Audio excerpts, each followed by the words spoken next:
Le dossier au bout du foot, donc équipe de France, malgré une victoire 3-0 face au Luxembourg, la méforme de certains cadres et un très pâle 0-0 contre le Canada soulève des questions. La sélection tricolore fait-elle toujours peur ?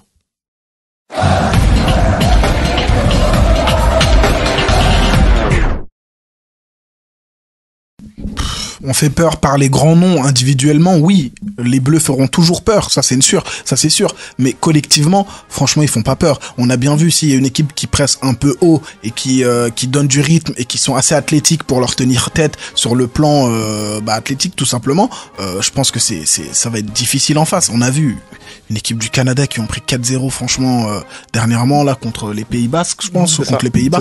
4-0. La France n'arrive pas à les battre. Luxembourg 3-0, mais c'est un 3-0, voilà. C'est un trompe-l'œil pour toi ? Pays-Bas, ils ont joué contre Luxembourg, ils leur ont collé 9-0. Tu vois la différence. Quand même, là, franchement, on est les finalistes de la Coupe du Monde. Là, on arrive, faut s'imposer comme patron. Là, t'arrives avec des matchs amicaux, ok, mais de préparation, il faut bien les préparer. Et là, franchement, moi, Thuram, j'arrive plus à me le voir. Franchement, j'arrive plus à me le voir. Marcus, non, mais sérieusement, je ne sais pas ce qu'il fout ici. Clairement, je ne sais pas ce qu'il fait là. Tu mets qui à sa place ? Mais Colomboigny est meilleur que lui. Non, on parle du même avis. D'accord, ça c'est ton avis.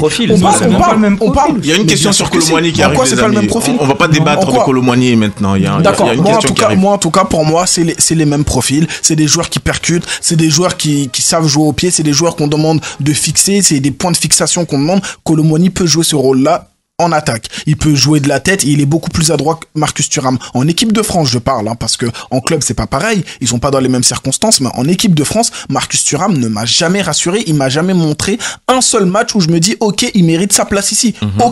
Aucun, c'est brouillon dans tous ses choix, que ça soit dans une passe, quand il doit faire une passe en avant, il a fait à l'arrière. Franchement, c'est catastrophique, mais je le regarde jouer, c'est catastrophique. Colomboigny est rentré, il a déjà apporté plus de danger, il a loupé sa tête, mais ça aurait pu être le sauveur face au Canada hier. Mais franchement, non.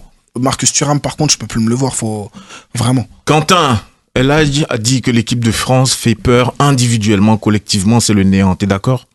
Alors, je suis d'accord sur la moitié des choses.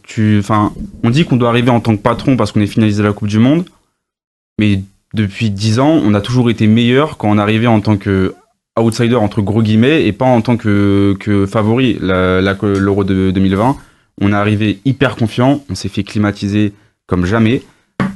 En fait, je me pose une question, en fait, quel supporter, on va dire, est hype par un match amical de sa sélection ?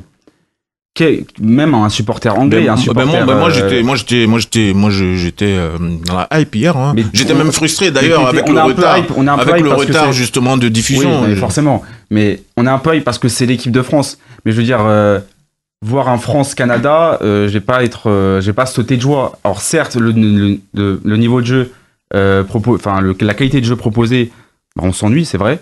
Mais une nouvelle fois, la sélection, quand c'est en compétition officielle, ça a toujours fait des résultats. Et que ce soit beau ou pas, mais ça nous fait vibrer, ça fait vivre des émotions. Moi, je m'en fous. Oui, c'est le supporter, justement. C'est le cœur qui parle. Voilà, c'est le cœur qui parle. Mais... Darius, ton sentiment, est-ce que cette équipe de France fait toujours peur ?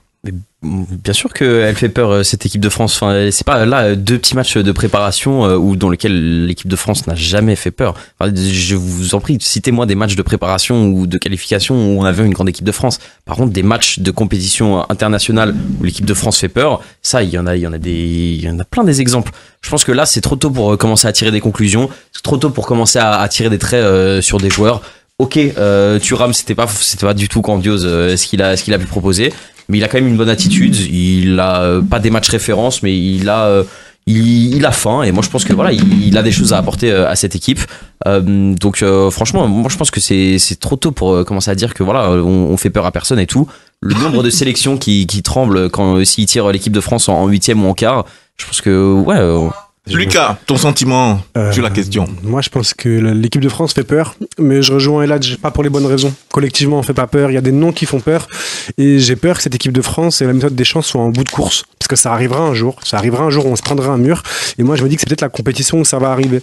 Après, Je serais pas étonné non plus si l'équipe de France va loin, mais faudra savoir se réinventer. Faudra donner les clés, peut-être à Kanté, à Kamavinga, comme ça a été fait hier, mais en donnant autre chose. Là, dans l'absolu, je vois pas ce qui pourrait se passer comme électrochoc. Barcola peut-être, mais sinon ça m'apparaît limité. Et pour Thuram, je rejoins un peu ce qui a été dit. Pour moi, s'il réussit à l'Inter, c'est parce qu'il est placé exactement dans les conditions pour réussir. Inzaghi, c'est un joueur qui est très rigide tactiquement, donc chaque joueur sait exactement ce qu'il a à faire. Je pense la même chose aussi. L'équipe de France, c'est différent. Il y a plus pour Kamavinga aussi, je pense que c'est pareil. Hein. C'est ça. Hier, je le voyais, il cherchait ses coéquipiers du Real. C'est là que je veux en venir. Ça bouge pas pareil. En Techniquement, France, c'est pas pareil. Du coup, il a des chances. Il n'y a pas d'automatisme en fait, c'est lent. Il a des chances de faire de mauvais matchs avec la sélection. Non, je pense pas. La seule fois où il a pu trouver vraiment débloqué, c'est sur la fin. Mbappé, t'as vu la passe magistrale qu'il lui met et il va la chercher. Mbappé là, il a ce 1 contre 1. Là, il va le chercher, mais parce qu'il y a les bons déplacements. Mais autour, franchement, c'est statique. C'est statique. Ça bouge pas, ça bouge. On peut pas prendre la profondeur quand on a des joueurs qui prennent la profondeur. Non, mais je comprends pas. Koundé qui n'arrive pas à centrer. Hein, ouais, Koundé. Dans un premier temps, toujours il faut arrêter le ballon, il faut attendre que ça se passe. T'as les défenseurs qui ont le temps de revenir et tout ça. Chacun sait ce qu'on fait peur. Sincèrement, on fait pas peur parce que cette équipe a plus d'individualité que le collectif. Pourtant, vraiment, pour gagner cette Coupe d'Europe, il faudrait un collectif. C'est là le problème, parce que les années précédentes, Didier Deschamps, il avait tout misé sur un collectif. C'est-à-dire que déjà, il n'avait pas peut-être les meilleurs éléments qu'il voulait, mais il avait un collectif qui était hors norme. Quand on regarde la Coupe du Monde 2018, mais la plupart des joueurs, ils sont à la première Coupe du Monde, mais quand même, ils arrivent vraiment à gérer la pression. Concernant Marcus Thuram, je crois que c'est plus une pression supplémentaire. Tellement qu'il veut bien faire les choses, par moment il peut se tromper et tout ça. Mais moi je crois qu'aujourd'hui, si on le met dans les bonnes conditions, peut-être que oui, juste que Deschamps lui parle un peu, peut-être une remise en question, un peu de confiance. Je crois que c'est l'attaquant idéal pour cette équipe. Qu'on le veut ou pas, quand on regarde sa saison à l'Inter. Ouais, moi je crois que oui, idéal. Pourquoi? Parce que oui, bien sûr.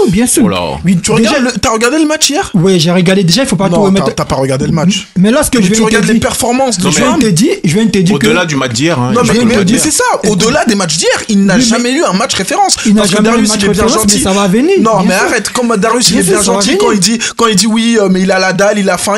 Il a faim de quoi? Il a faim de quoi? Il est sur le terrain, on lui demande de faire des passes. On ne demande pas d'être Coupe du Monde. Elle a changé le match avec Colomboigny. C'est Colomboigny qui a changé le match. Lui, il a fait quoi? Qu'est-ce qu'il a fait? Il a fait la passe il a un peu mieux joué que les autres. C'était catastrophique juste avant. Il pouvait pas faire pire. Juste avant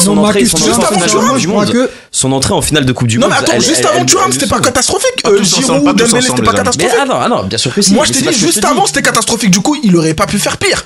C'est sûr que là, tu rentres, tu te dis, c'est une finale de Coupe du Monde. Je dois jouer. C'est pas lui qui change le match. Je dirais plus que c'est Colomboigny qui change le match. Non, il change pas le match.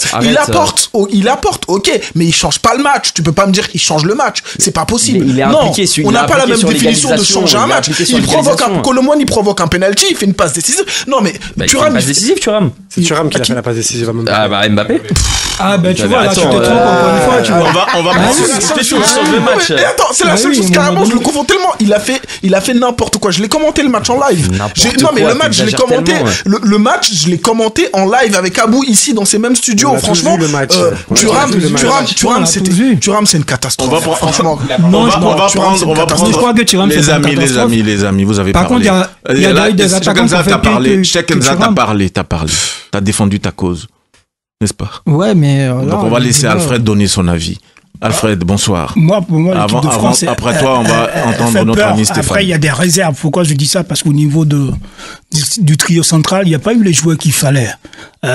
Tchouaméni, il est blessé, Rabiot n'est pas là. Donc, du coup, l'arrivée de N'Golo Kanté, plus comme on appelle Kamavinga, ça va. Mais le problème, c'est qu'il faut quelqu'un au milieu qui a un peu plus d'expérience. Il faut. Donc, il y a Kanté, Kanté, c'est de l'expérience. Oui, Kanté, oui, mais tout seul, il ne pourra pas tout faire. Après, Griezmann essaie de faire le maximum.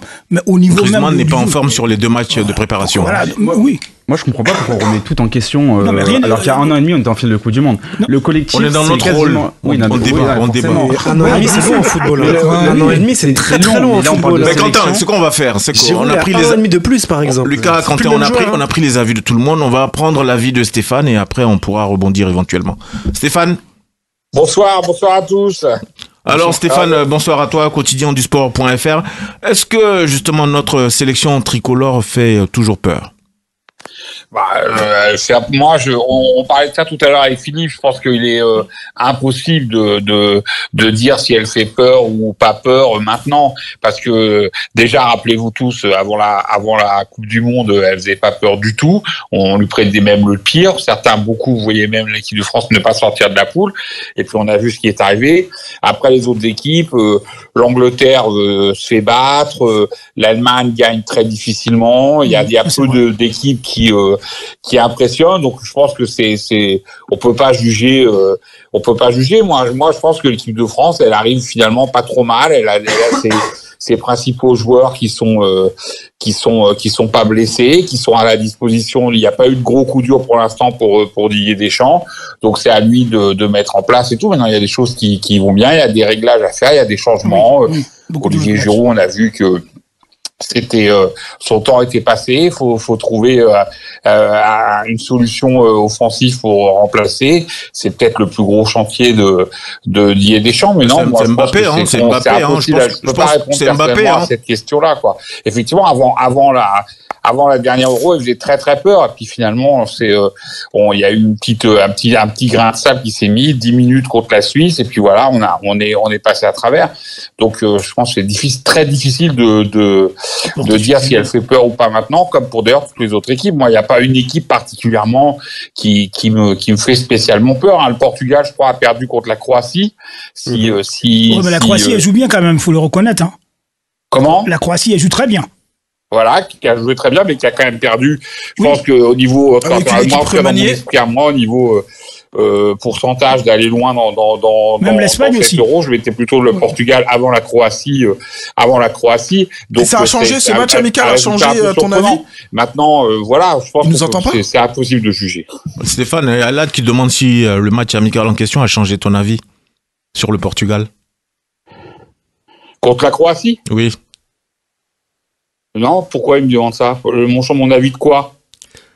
Du fait que je les mettais parmi les... que tu les mettais devant la Croatie et que apparemment ça a changé, je sais pas en fait, c'est pour ça que je t'ai posé la question, si ton avis avait changé ou pas. Non, il a pas spécialement changé parce que il a pas spécialement changé tout simplement. J'ai peut-être tort parce que moi je n'accorde strictement aucune importance à ces matchs. On en parlait hier quand on chambrait un peu par exemple par rapport au Brésil. Les entraîneurs ils font tourner, donc ils ont beaucoup, ils cherchent les meilleures solutions et tout. Non, moi il y a pas de match je reste mon avis. Le Portugal, il faut arriver à gérer le cas Ronaldo et ce grand nombre de talents de joueurs hors pair et trouver à ne pas heurter les égos des uns et des autres. Et puis je pense que le Portugal peut être, d'après moi, juste après l'Angleterre et la France, c'est la troisième équipe que je mets la mieux placée pour l'Euro dans mon esprit. Mais pourquoi tu parles de cas Ronaldo ?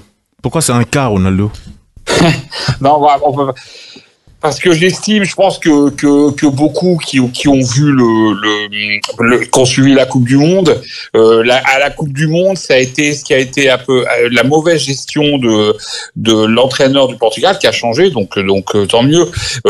Du cas Cristiano Ronaldo a mis a créé des problèmes à cette équipe du Portugal. Et je pense qu'elle a pas été aussi bonne qu'elle aurait dû l'être.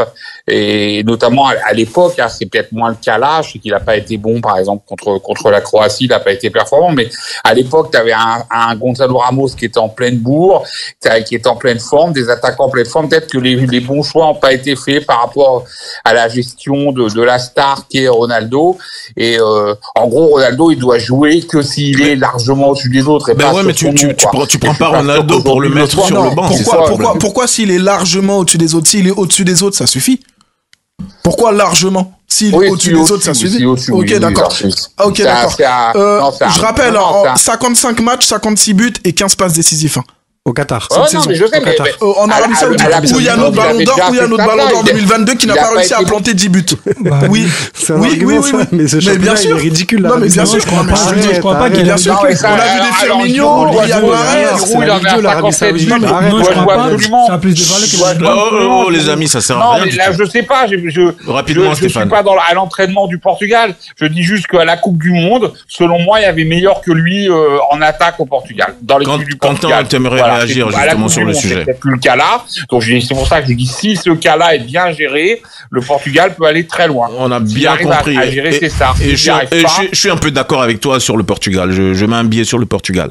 Même si Lucas nous a dit que les paris c'était pas bien. Concernant le Portugal, Ronaldo, je pense qu'il aura un rôle à part dans cet Euro, mais je voulais juste revenir sur l'équipe de France et sur le jeu.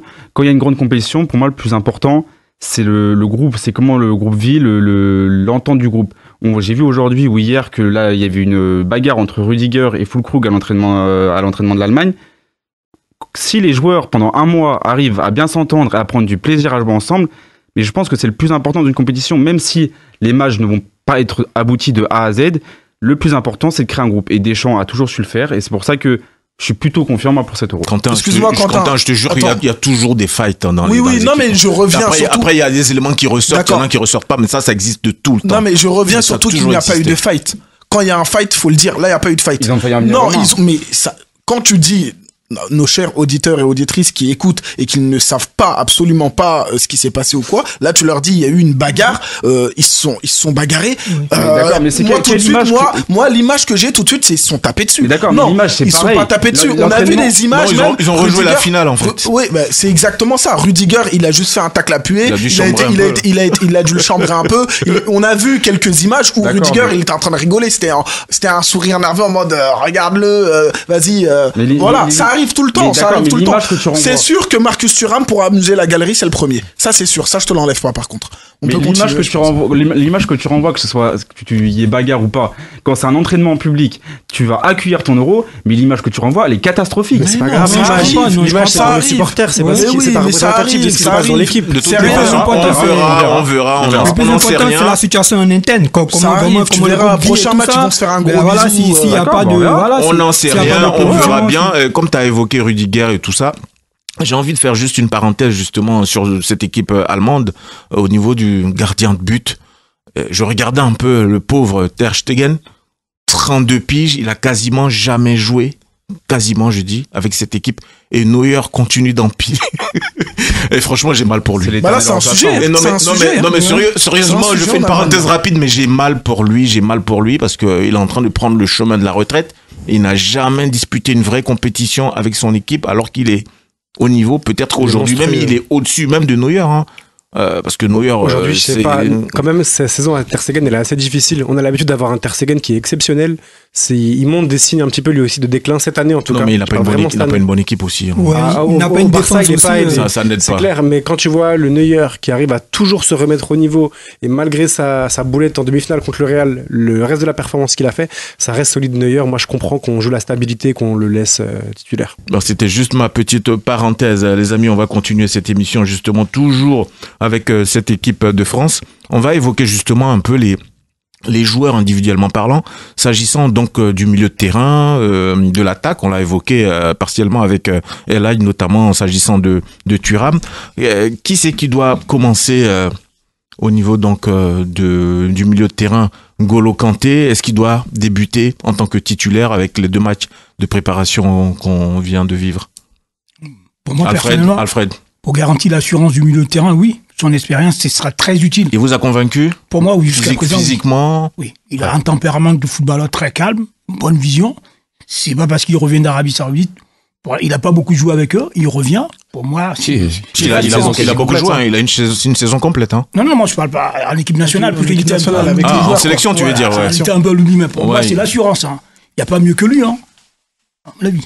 Ton sentiment? C'est l'assurance, contrairement à ce que certaines personnes veulent faire croire que c'est super facile en Arabie Saoudite, c'est faux. Ok, il y a des matchs catastrophiques, comme il y a des très bons matchs et il y a un très bon niveau. On voit, il y a de très grands joueurs qui sont en Arabie Saoudite et qui sont encore en forme et qui performaient en Europe et qui sont arrivés là-bas et ils n'arrivent plus à performer de la même manière. Du coup, oui, moi je pense que N'Golo Kanté doit être titulaire au milieu de terrain et je pense que ça va être notre régulateur cette saison.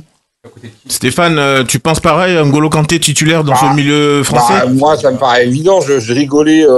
Ça me paraît une évidence largement. D'abord, il le sera. La preuve, on l'a vu dans son temps de jeu là. Et puis, je vois pas.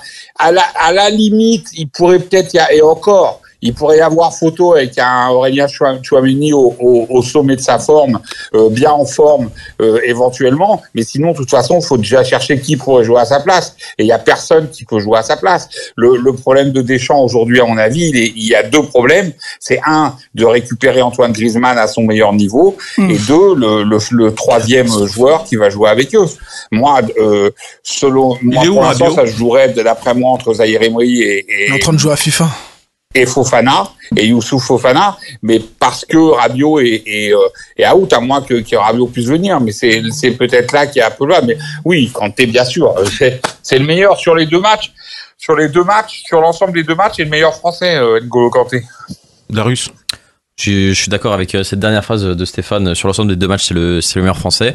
Et je trouve que, c'est pas n'importe quel joueur. Donc ça revient un peu à la question initiale. Donc ça devient inquiétant. Ça devient inquiétant? Ben oui. Mais encore une fois, c'est des matchs de prépa. C'est ton milieu relayeur, voire même défensif, qui est le meilleur.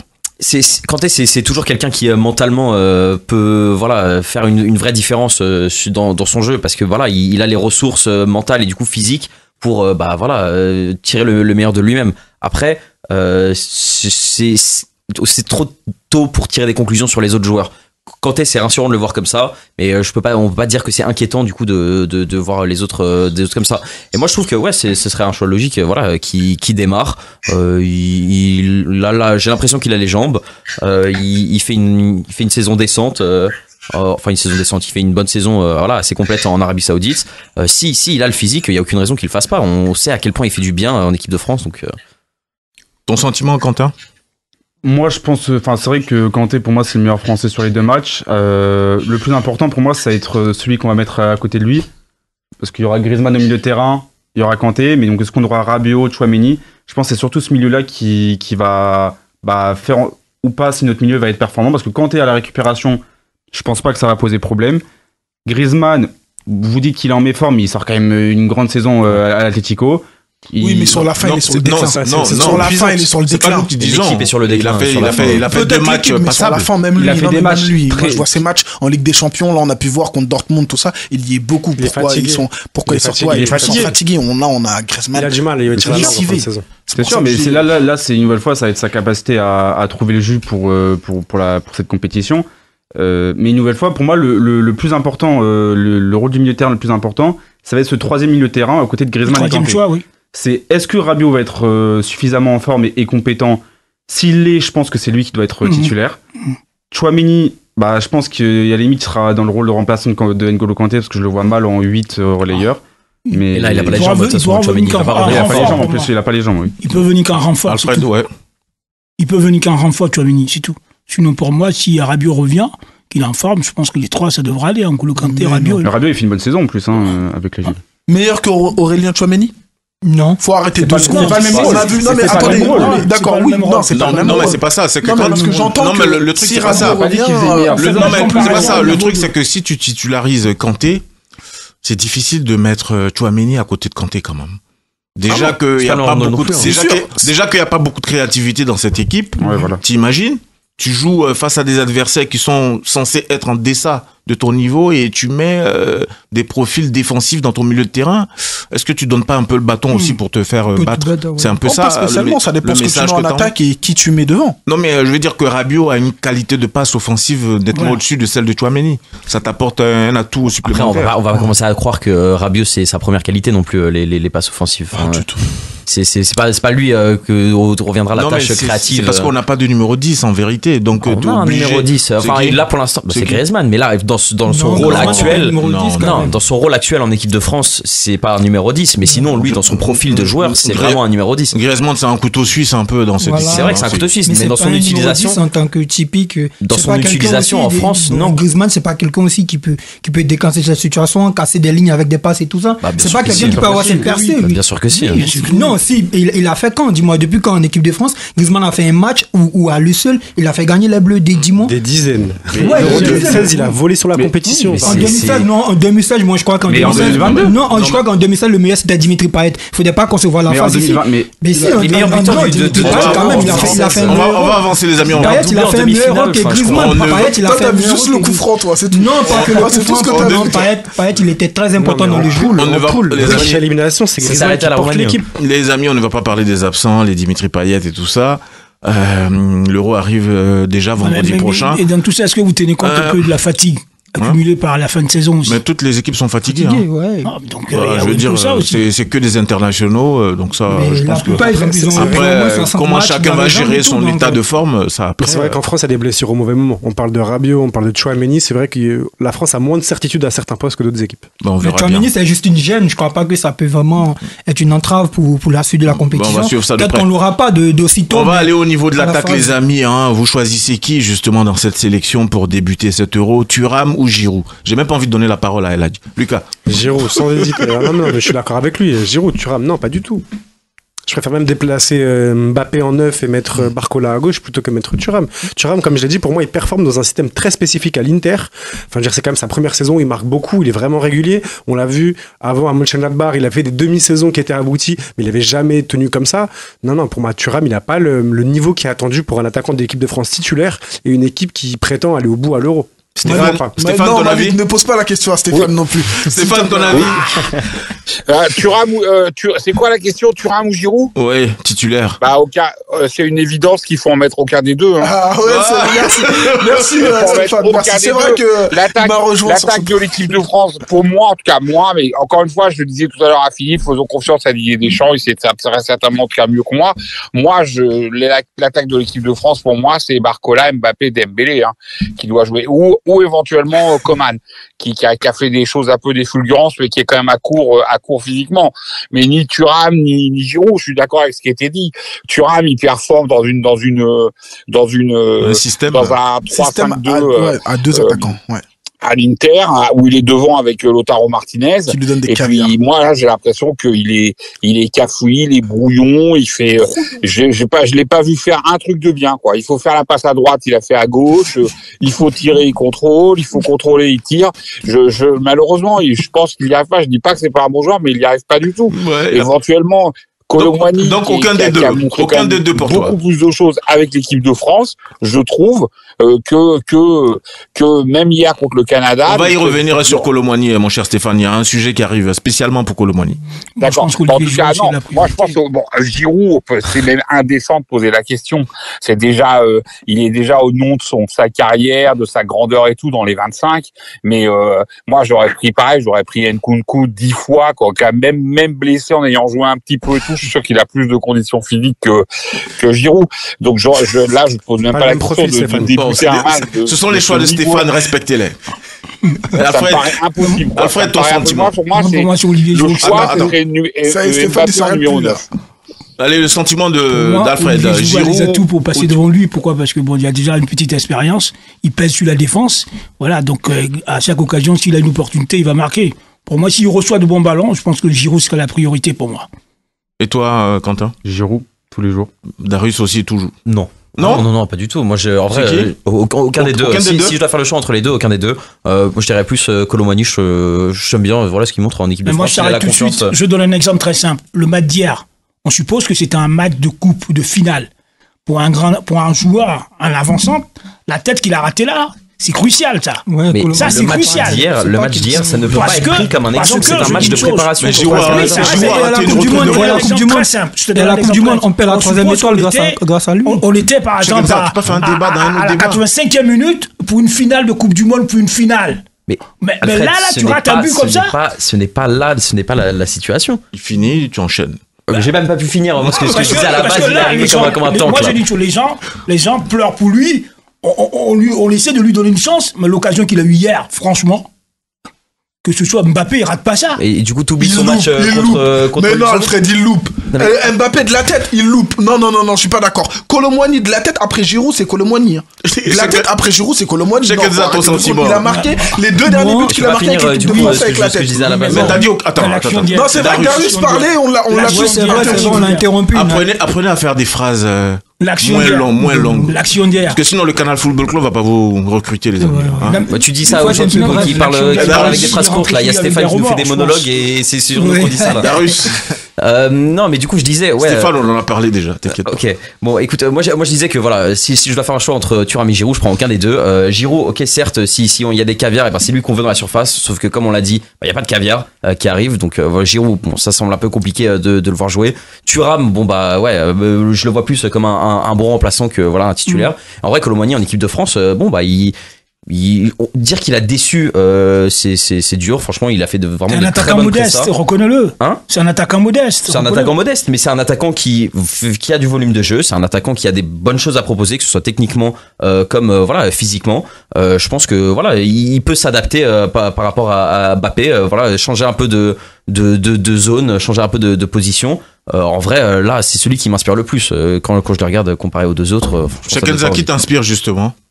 Giroud ou Thuram. Tu choisis qui? Concernant les deux, c'est un peu moins, mais moi je mettrais Marcus Thuram parce qu'il faut lui donner aussi sa chance. Je crois que si. Mais attends, on n'est pas en train de s'amuser là, on parle de l'Euro là. Oui, c'est bien sûr, toi t'auras jamais le choix là dans la vraie vie. Oui, bien sûr, comme on le dit, oui, mais regardons aussi ce qu'il fait aussi avec cette saison et tout ça. Je crois que Marcus Thuram, lui, si on lui donne sa chance et tout ça, je crois qu'il n'est pas,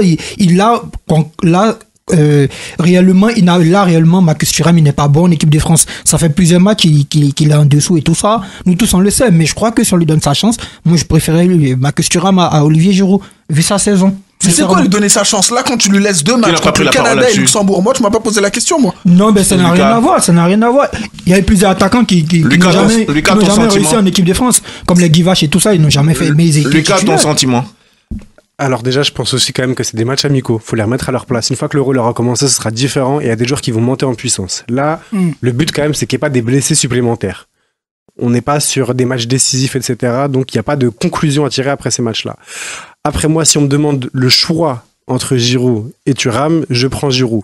Cependant, je suis d'accord qu'on peut essayer d'autres choses, notamment dans un système bloc bas. Si y a des attaquants qui vont vraiment jouer des contres, je pense que Kolo Muani, c'est comme ça qu'il a performé à Francfort et il est très très bon dans ce système-là. Et Mbappé en 9, ça peut être une solution aussi. Mais en soi, pour moi, Giroud, faut pas le sous-estimer. C'est quand même le meilleur buteur de l'histoire des Bleus. Même sans marquer, il nous a fait une grande Coupe du Monde 2018. Donc voilà, faut pas sous-estimer les anciens, ceux qui ont fait des choses. Pour moi, ce sera avant tout l'animation, le choix des hommes, voilà, selon l'animation que Deschamps veut mettre en place. Mais pour moi, Marcus Thuram, c'est clairement remplaçant et ça va pas être autre chose. Une petite information pour la Pologne, il y a Lewandowski qui sort sur blessure. Donc ça commence à être compliqué pour cette avec équipe. Avec Karol Swiderski. Ouais, tout à fait. C'est ce que je voulais donner. Donc ça va être très très compliqué pour cette équipe. Bon, on espère que c'est juste un petit pépin qui va revenir assez vite.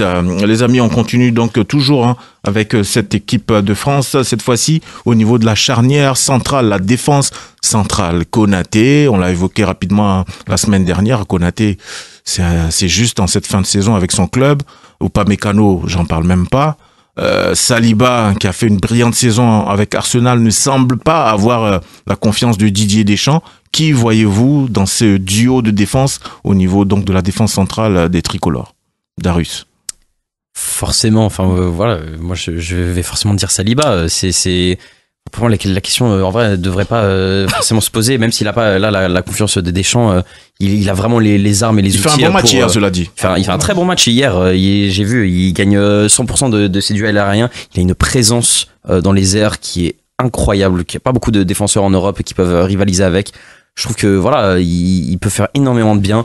Il est calme, il est serein, il a un bon jeu de pied. Il a les épaules pour vraiment voilà porter une équipe. On l'a vu comment il l'a fait avec Arsenal cette saison. C'est peut-être un des joueurs les plus importants. Moi, j'ai très envie de le voir en équipe de France. J'ai vraiment envie qu'il prenne cette dimension supérieure et qu'il vraiment s'impose comme un des meilleurs défenseurs centraux au monde. Parce que je pense que vraiment il a le potentiel. Il est jeune, il est hyper athlétique, il est confiant. Je pense qu'il a tous les outils pour. Alors après, tu le mets avec qui à côté? Et c'est là où ça se complique un petit peu. Franchement, j'ai envie de dire Upamecano, mais je le dis vraiment à contre-cœur. Sinon, peut-être Pavard, mais en vrai, c'est peut-être un peu trop tard pour commencer à remanier une charnière comme ça. Donc, allez, pour l'instant, Upamecano, mais moi, j'ai vraiment confiance en Saliba. Ton duo de défenseurs centraux? Moi, je rejoins Darius sur Saliba. Il a fait un match de patron hier, il souffle 1 ou 2 buts. Et que demander de mieux quand on a le meilleur défenseur de première ligue en équipe de France et comment on ne peut pas le mettre titulaire? Après la question, Upamecano ou Konaté, je serais plus d'avis à mettre Upamecano quand même, qui a plus d'expérience, qui a plus joué avec l'équipe de France, et on va dire qu'il y a plus de repères. Mais on sait qu'une charnière, quand on change son partenaire, on l'a vu que Upamecano était plus habitué avec Konaté, et que quand c'était avec Saliba, c'était plus compliqué. Je pense que c'est la grosse interrogation. Il ne faut pas mettre deux profils qui ne vont pas se compléter. Quitte à mettre Saliba sur le banc pour avoir une alchimie plus grande avec Konaté, je serais plus d'accord pour faire ça. Mettre Saliba sur le banc, effectivement, au niveau du talent, ça revient à pas être logique. Mais une nouvelle fois, l'équipe de France, et surtout dans une compétition, c'est le groupe qui compte. Et si Upamecano et Konaté, ça marche mieux, il faudra mettre Upamecano et Konaté. Stéphane, rapidement, c'est quoi ton choix? Moi, c'est compliqué, mais c'est vrai que la charnière d'hier, elle m'a bien plu. En tout cas, je pense que laquelle parce qu'il y a eu des remplacements. Il y a eu des remplacements. Moi, je pense que Saliba, il s'impose quand même quoi. Dans cette, je suis pas sûr que vous dites il fait pas Deschamps, lui fait pas confiance parce qu'il a fait des premiers matchs très difficiles en équipe de France. Donc effectivement, il n'y est pas. Mais là, comme il a quand même joué 3 mi-temps sur 4, puisqu'il est rentré à la place de Upamecano légèrement blessé contre le Luxembourg, et dans les 3 mi-temps il a été bon, donc je vois pas pourquoi. Je pense qu'on va peut-être commencer avec Konaté, Saliba, ou comme on vient de le dire, effectivement après la force de l'expérience, de l'habitude, à remettre Upamecano avec Konaté, parce que c'est vrai que l'entente elle est très importante entre les deux défenseurs centraux, mais ils en sont maintenant à pratiquement 3 mi-temps aussi. Konaté est sorti en cours de match contre le Luxembourg à la fin, a été remplacé je crois, mais sinon ils ont quand même joué un petit peu ensemble. Donc toi tu fais le choix de Konaté ou Upamecano. Et là, ton sentiment? Moi franchement je mets Upamecano et Konaté. Je mets pas Upamecano par la stabilité. Pour la stabilité, tout simplement, parce que les défenseurs centraux, on sait qu'il leur faut de la stabilité. Beaucoup d'habitude. Sinon, j'aurais mis Saliba à n'importe quelle place, parce que Saliba, vraiment, et de ce qu'il a montré même dernièrement, Saliba, c'est très très fort, mais je pense qu'il faut le faire rentrer petit à petit, Saliba. Et voilà, par exemple, tu vois, le faire rentrer petit à petit dans les duos, mais ne pas le titulariser directement, brusquement. Moi, je pense que ça pourrait nous causer du tort. Est-ce que Alfred, on va pas relancer les amis. Il est 40. Ne pas mettre Saliba, c'est pas ne pas le faire confiance. Le problème, c'est qu'aujourd'hui, je pense que les deux, Upamecano et Konaté, devraient quand même débuter. Mais cela ne met pas en doute les qualités de Saliba, parce que c'est quelqu'un qui est pas mal. Pour moi. Pour l'instant, pour tout un début, parce que Konaté, il a quand même fait de bons matchs. Il faut reconnaître qu'il est très... Tu optes pour la stabilité aussi. Après, le problème, l'inquiétude, c'est Upamecano. C'est juste un peu l'inquiétude. Lucas? Moi, je dis un peu la même chose. Konaté et Upamecano, ils ont quand même joué ensemble en club pendant plusieurs années. Donc, il y a une stabilité entre eux. Ils se connaissent très, très bien. Et en plus, ils sont complémentaires. Donc, je les mettrai ensemble. Et je rejoins ce qu'a dit Eladj, que Saliba, il peut, prendre la place au fur et à mesure de la compétition, comme Umtiti l'avait fait en 2016. Et Pavard aussi peut être là. Pavard fait une excellente saison à l'Inter, dans une défense à 3. Donc, c'est un petit peu un registre différent. Mais il peut jouer arrière droit. Et pour moi, c'est plus les latéraux qui m'inquiètent que la défense centrale, où en vrai, il n'y a pas de mauvais choix pour moi. Chakenza? Ouais, moi, je serais plus Saliba, Konaté. Ah ouais? Oui, je crois que oui. C'est eux qui ont fini le match hier, d'ailleurs. Oui, parce que oui, vraiment, j'ai beaucoup aimé cette complémentarité et tout ça. Comme ils ont dit tout à l'heure, les défenseurs, il faut des automatismes. Upamecano et Konaté, ils ont ces automatismes. Mais je crois que Saliba et Konaté, ils peuvent se les créer. Parce que c'est des choses aussi qui se créent. On a vu des équipes... Ouais, mais là, on est en compétition, là. Oui, ça, mais à l'entraînement, ça travaille un peu au fur et à mesure. Mais moi, pour le premier match, je mettrais Saliba et Konaté. Merci les amis, vous avez tous donné vos différents avis. On va toujours rester d'une certaine façon dans cette équipe de France avec un certain Kolo Muani.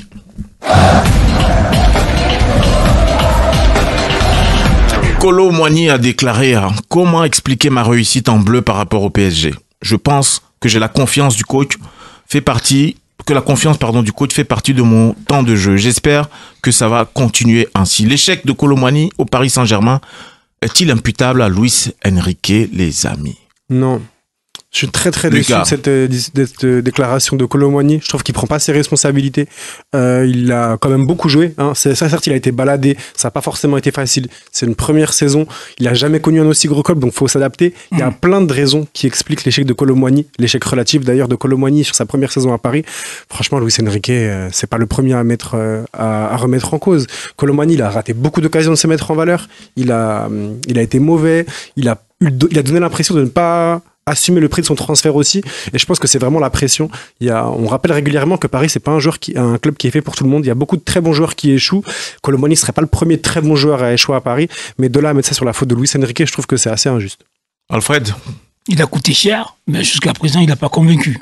Pour moi, c'est un attaquant qui parfois se fait oublier, on le voit pas. Donc, est-ce que c'est de la faute de Luis Enrique? C'est ça la question. Non, je crois pas que ce soit. C'est pas l'entraîneur. C'est quand tu viens jouer au Paris Saint-Germain, c'est à toi de montrer d'où toi t'es capable. Il est venu d'Allemagne, il a coûté cher. Après, autour de lui, il y a des attaquants. Donc pour moi, c'est pas un joueur qui peut m'impressionner. Pour moi, personnellement, Mais comment expliquer sa réussite en sélection justement, Elhadj? Ouais, mais en sélection. Jusqu'à présent, tu penses qu'il est aussi bon que ça? Non. Moi, je crois pas. Il fait de meilleurs matchs. Il fait des fulgurances, c'est oui, pas... mais... Elhadj. Oui, Alfred, tu finis? Pour moi, quand on dit qu'il est bon en sélection, c'est juste de la chance qu'on lui donne. C'est à lui de la saisir. Mais il a saisi, justement. Jusqu'à présent, il n'a pas encore convaincu, parce qu'il y a eu des attaquants dans le passé qui ont prouvé en sélection nationale. Ça, il faut le reconnaître. Non, mais à titre comparatif, justement, ses performances en sélection sont bien au-delà de ce qu'il produit au Paris Saint-Germain. Stéphane vient de l'évoquer. 3 titularisations, 3 buts. Même dans le jeu. C'est assez probant, c'est clair, c'est net. Même dans le jeu. Ton sentiment là-dessus, est-ce que c'est Luis Enrique, justement, qui fait déjouer, finalement, Kolo Muani? Moi, je pense que oui, d'une part, il le fait déjouer dans le sens où quand il le fait rentrer dans un match, il le met une fois à droite, une fois à gauche, une fois dans l'axe, c'est compliqué. Voilà, moi je pense qu'un joueur qui a besoin de stabilité, qui rentre dans une nouvelle équipe, etc., je pense qu'il a besoin de s'affirmer à un seul endroit sur le terrain et à l'endroit où il peut être le mieux, soit en neuf, je pense. Et du coup, c'est compliqué quand Luis Enrique le fait jouer un peu partout. Je pense que c'est compliqué. Mais après, maintenant, de là à ne pas lui donner de la confiance, moi je ne pense pas. Je pense que Luis Enrique s'entend bien avec Kolo Muani. Je pense qu'il lui donne aussi de la confiance, mais c'est à lui de saisir aussi. Et je pense, comme moi je le disais, ça fait un moment, avec Kylian Mbappé, c'était compliqué pour lui. Moi, je pense que maintenant, il pourra s'exprimer cette année. Kylian Mbappé est en sélection aussi. Et ça marche mieux. Oui, mais c'est pas pareil. En fait, comment il pèse Mbappé, comment il pèse avec le PSG, c'est pas pareil que avec l'équipe de France. Et l'équipe de France, t'arrives, t'es dans un collectif, on peut faire une rotation. Il y a des fois Kylian Mbappé, il est pas sur le terrain, il peut s'exprimer, ou même quand ils jouent ensemble, on voit très bien, ils arrivent à avoir une bonne alchimie. Mais après, faut voir les milieux de terrain, tout ça, ça change, le contexte, ça change. Quand tu arrives en équipe de France et quand tu joues en club, ça change. T'as beaucoup plus de pression et comme on l'a vu autour de la table, on a évoqué le cas Kolo Muani, tout le monde a parlé de son transfert. Moi, je ne vois pas qu'est-ce que le prix de son transfert a à avoir à l'intérieur. Quand on n'a pas fini... Si ça joue dans sa tête mais après... Pour moi, oui, mais voilà, mais même lui, il fait une très mauvaise communication. Quand il arrive, il dit oui, je vois combien j'ai coûté. Et si tu penses qu'à ça, gamin, et que tu joues pas au foot, comment tu veux réussir? C'est sur la fin, c'est à la fin du bal qu'on paye les musiciens. Donc quand tu seras sur le point de partir, on dira ok, Kolo Muani nous a causé tant de déficits. T'arrives une saison, on te laisse une saison le temps de s'adapter. Pour moi, on lui laisse une année de quoi s'adapter et l'année prochaine, on verra vraiment ce qu'il vaut. Quentin? Moi, je suis un peu d'accord avec Elhadj. C'est son transfert au PSG. Je m'attendais pas à qu'il fasse une grosse saison dès le début. Il a besoin de s'adapter dans un gros club, à enchaîner les matchs tous les 3-4 jours. Après, je pense que ce qui joue en sélection, c'est aussi Deschamps aller chercher avant la Coupe du Monde à Francfort où on s'y attendait pas vraiment. Et c'est peut-être ça qui joue. C'est peut-être cette question de confiance. Luis Enrique, je pense pas qu'il ait de gros problèmes avec lui, mais c'est vrai que sa déclaration, pour moi, ne veut pas forcément dire Luis Enrique ne me fait pas confiance. C'est ce que la relation qu'il a avec Deschamps a fait que il le prend avant la Coupe du Monde à Francfort. C'est un signe fort. Et il sait que peut-être qu'il est plus à l'aise, peut-être qu'il est plus libéré avec Deschamps. Et peut-être que l'année prochaine, avec le PSG, ça ira mieux. C'est tout le mal qu'on... Darius, est-ce que c'est la faute de Luis Enrique si Kolo Muani n'arrive pas à s'exprimer au Paris Saint-Germain? Non, je dirais pas que c'est la faute de Luis Enrique. Déjà, je pense que Kolo Muani peut énormément s'en vouloir. Encore une fois, c'est vrai que voilà, il a le droit un peu à cette saison, comme tous les joueurs qui arrivent dans un nouveau club ont le droit à leur saison. Mais bon, il a quand même sorti plusieurs performances désastreuses et encore. Après, je pense qu'une chose qui joue énormément aussi pour un joueur comme Kolo Muani, qui est un joueur qui a vraiment besoin de confiance pour performer, c'est un peu l'accueil des supporters. Et les supporters parisiens peuvent être un peu compliqués. Et on l'a vu, sur les réactions que ça a causé, ces mauvaises performances, il a pris très cher. Il a pris très cher et je pense que ça joue énormément sur sa confiance.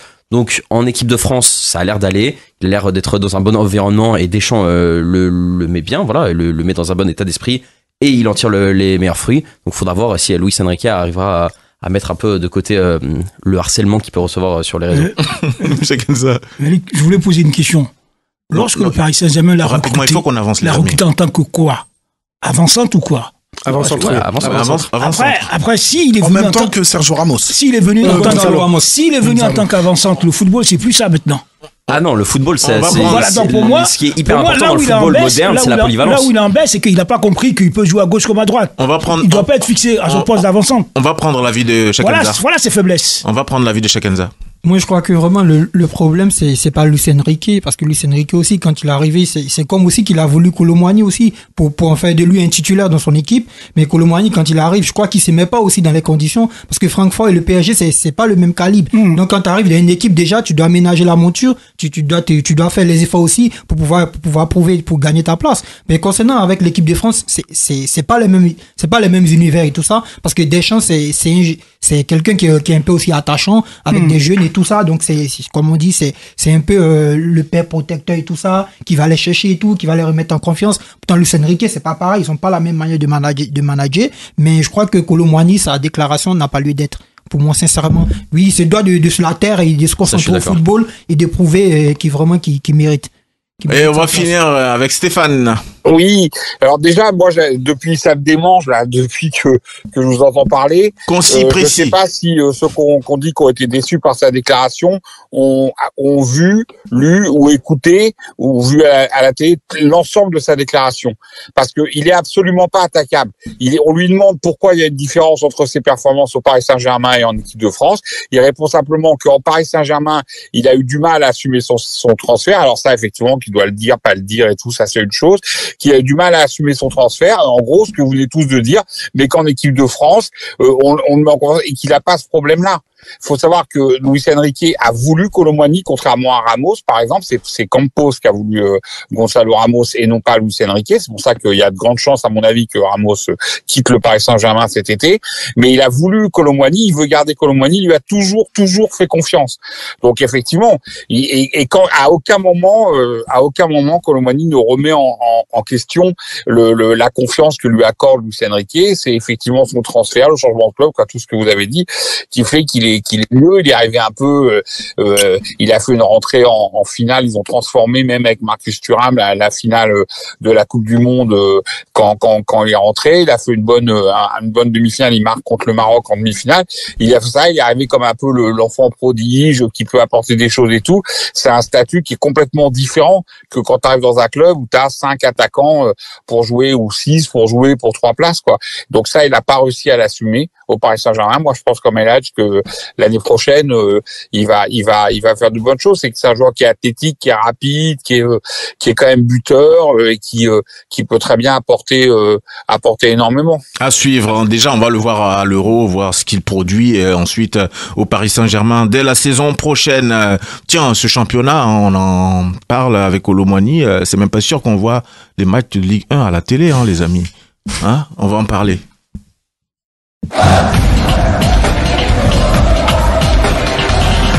Alors, la Ligue de football professionnel reste dans l'impasse concernant les droits TV. Cela démontre-t-il le manque de compétitivité de notre championnat? Et est-ce que vous êtes prêts, les amis, à débourser 25 € pour regarder exclusivement la Ligue 1, tout simplement parce que c'est la piste qui est évoquée, créer une chaîne spécialement pour cette Ligue 1 en échange donc de 25 €. Darius, t'es prêt à mettre 25 € pour regarder la Ligue 1? Pour regarder la Ligue 1, non. Mais, après, c'est juste parce que moi, personnellement, je suis pas un grand amateur de Ligue 1. Je vais suivre les grandes affiches, mais voilà, je supporte pas un club de Ligue 1, donc j'ai aucune raison de mettre autant d'argent dedans. Mais après, parce que t'es français?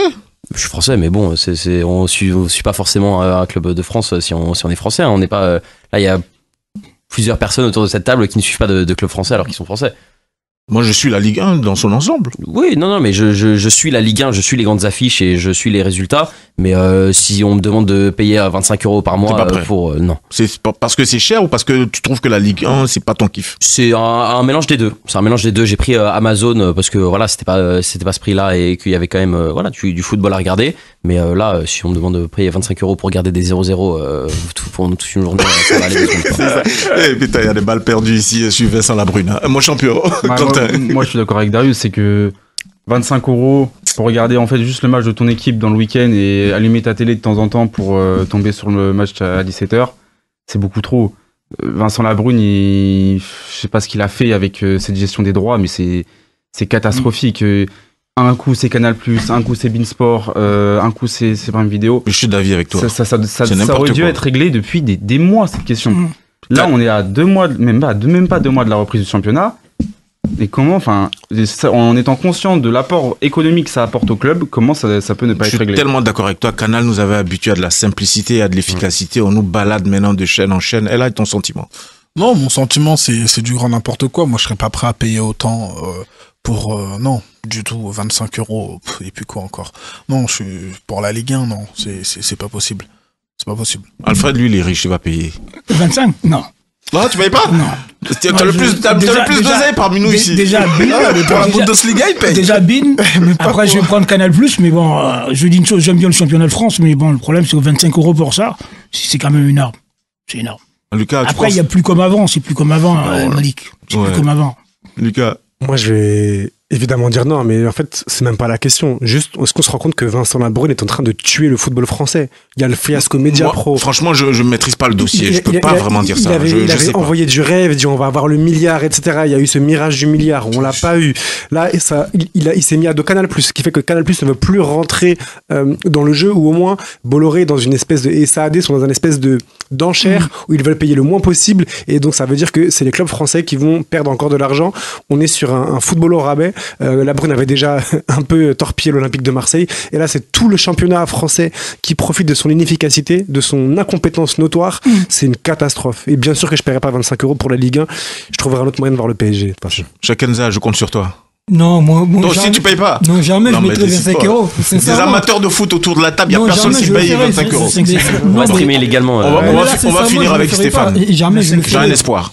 Mais jamais, moi, je le ferai parce que quand on regarde cette Ligue 1, vraiment, elle est dépourvue de ses talents chaque année. En plus, on a un football vraiment, comme il a dit, Lucas, qui est au rabais. Un football vraiment où on prend pas plaisir à regarder. Il y a très peu de spectacles et tout ça. Par moment, on a comme l'impression que le jeu est ralenti. Il n'y a pas de mouvement, il n'y a pas de dépassement de soi. Donc, je crois que la Ligue 1, elle est surcotée dans son ensemble. Et sincèrement, moi, c'est mon avis. Jamais je paierai un tel montant pour regarder une équipe de Ligue 1. Et c'est bien ton avis. Stéphane?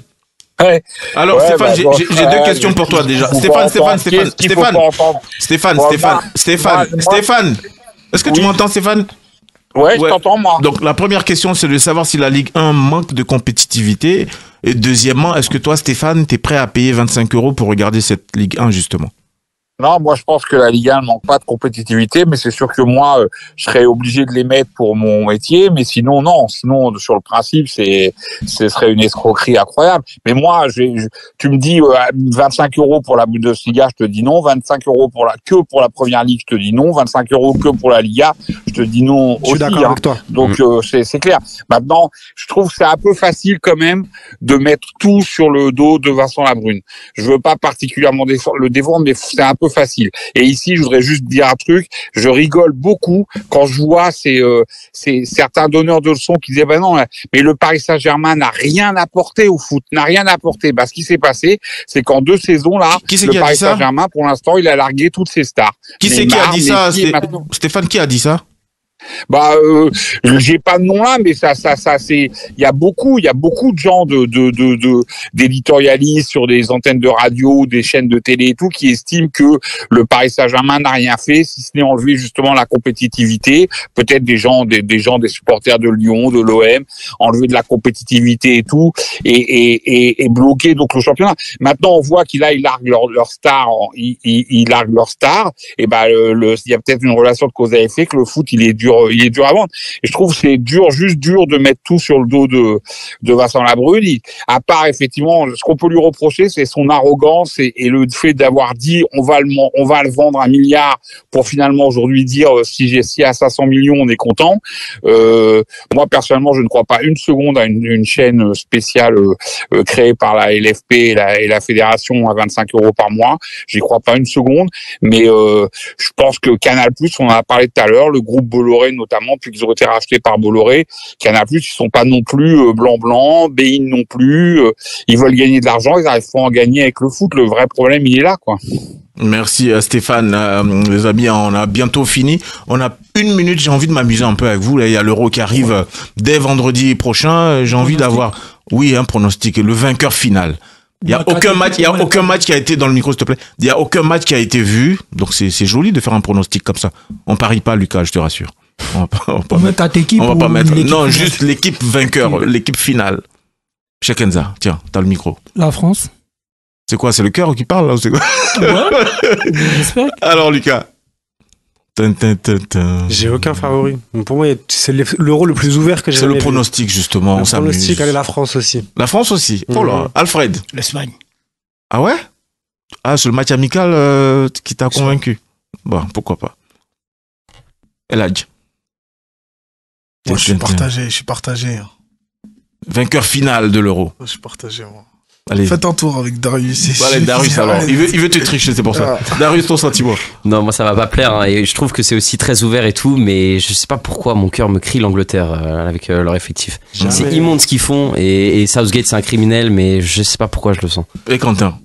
Pour moi, la France, il y a aucun monde où on ne l'apprend pas. Oh là là. Belle prise de risque. Je respecte. Oh là là. Et là, c'est bon, t'as réfléchi? Stéphane. Allez, Stéphane. Faut que je donne la réponse d'Eladj ou Eladj, il réfléchit entre l'Espagne et l'Angleterre là en ce moment.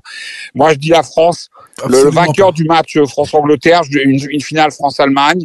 Non, en fait, la France ou l'Allemagne, mais la France en premier. Ah ouais. Et toi, Eladj? Bah, t'as tort, parce que moi, franchement, j'étais un peu entre la France et le Portugal, et je pense que le Portugal va la gagner. Ah ouais, bah pourquoi pas.